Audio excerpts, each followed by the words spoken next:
In this video, we're going to take a look at a few more tools that can be very handy for fact-checkers. First up, a little time traveling. We're going to show you how to find past versions of the web. Many internet pages have been archived, meaning that a snapshot was captured at a certain point in time. So if a page has been deleted, or if you're looking for a past version of a page, you can search archives like the Wayback Machine, which stores billions of them. If you put in a page's URL, for example the URL for AFP's website, you can see how often the page has been archived and check out all of these old versions. If we click on the oldest saved version, we can view the very first version of the AFP website back in 1997. This tool is also useful if you want to archive a page or post that you're worried might later be taken offline or modified. By using the Wayback Machine plugin, you can quickly save the page for posterity.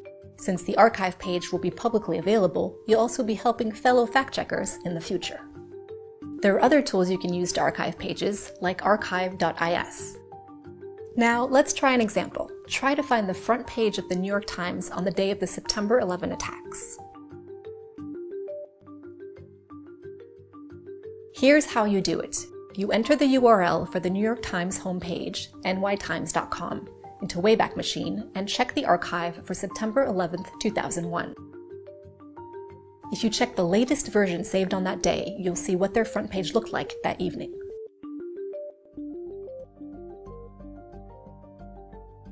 There are also tools that can help you find out who is behind a website domain.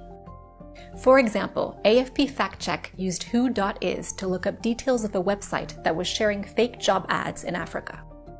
By running it through the tool, we found out that the website's IP location was in Mumbai, India. You can also see the date it was created. In some cases, you'll even find the name or contact info of a person behind a website. For example, in the case of a site that helped spread a hoax about Justin Trudeau, we were able to find the name of the registrant. Now you try it. What can you find out about the domain afp.com? You won't find the name of the person who registered it. As you can see, that's kept private. You can see that afp.com was first registered all the way back in 1991.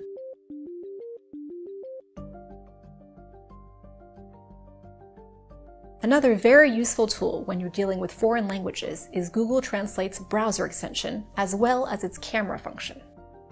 Instead of manually copying and pasting text into the Google Translate website, you can use the browser extension to translate any page you come across. It will detect the language automatically and translate it to the language of your choice.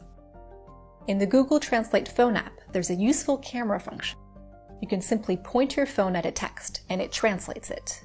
This is particularly useful when you're dealing with text within images. For example, take this image. Let's see what this sign means. If you aim the camera right on the sign, you'll see that it detects that the sign is in French and that it's a sign for a COVID-19 screening every Tuesday and Thursday morning. Now you give it a try. Can you use the camera function to figure out what this sign says? Google Translate should have detected the words Russian Anti-Doping Agency. If it didn't work on the first try, check your settings to make sure you've set the source language to detect language and the result to English. Of course, Google Translate is not perfect, but it's good enough to give you an idea. If your fact check relies on a translated text, make sure to get a native speaker to double-check the translation.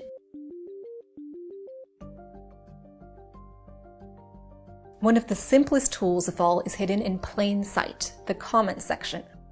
Scanning the comments under a social media post can yield important clues, for example as to where an image was taken. In one case, an AFP fact-checker found a clue in the comments when he was trying to verify this image from Nigeria.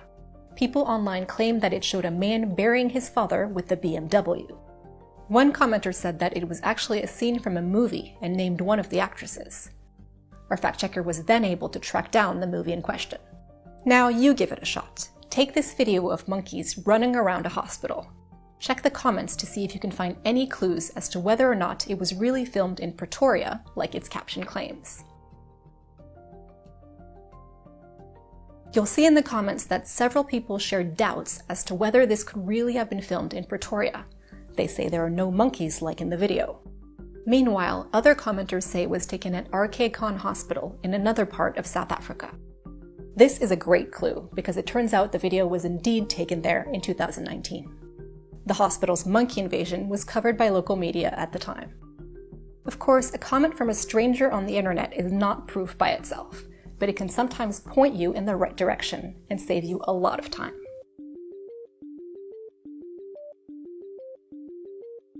When you're stumped despite using your regular tools and techniques, don't forget that the internet is a gigantic treasure trove of information. Specialized sites exist for just about everything. For example, if you spot a license plate in an image, you can check it against directories of different countries' license plate formats, like worldlicenseplates.com.